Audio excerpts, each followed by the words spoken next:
There seems to be like a white porn business and a black porn business. And you even see certain things like, certain female stars, certain white female porn stars will be advised not to do scenes with black actors early in their career and then maybe do that later on. Do you know what I'm talking about?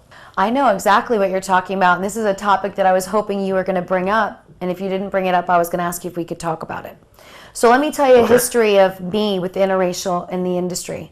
The industry is very racist. There's no doubt about it. There's a white industry and there's a very small culture for us to do interracial, and it's not even enough of a culture for some performers to survive because there's not enough companies doing interracial. If you notice, the internet is lacking interracial. I don't understand that, but when I got in the business in the early 90s and signed my contract, one of the things that I didn't understand was cable was buying my movies. So because cable was buying my movies, in the 90s, cable did not show interracial. And I was like, what? Like, I was blown away by this. Like, this is what? So when I got out of my first 2 years of being under contract, I started to look around to companies that shot interracial, and everybody said, oh, we can't shoot you in interracial because if we shoot you in interracial, then you're never going to get to shoot another feature again. I'm like, but this is like, I'm the performer. Like, I'm choosing who I am going to work for. So I went to shoot for Pussy Man, if you remember who he was. He was legendary in the 90s, and he shot this series called Pussy Man Auditions. And we sat down and talked about it, and I said, I really want to work with Shawn Michaels. I really want to do this movie, and I want to do this movie and not do any other movies for a long time. And then I want to come back, and for about 6 months, I'm just only going to do interracial so that I can start to generate more scenes to be shot. And it was really a big deal to me. So now 70% of what I shoot is interracial, and 80% of what I direct and produce is interracial. And I do it because I want to give as much work and keep the money flowing in that business and keep it afloat, so one day I can kind of have more of it really to my own. When I had my agency, I represented every black male performer because no one else ever represented a black male performer. Like, are you kidding me?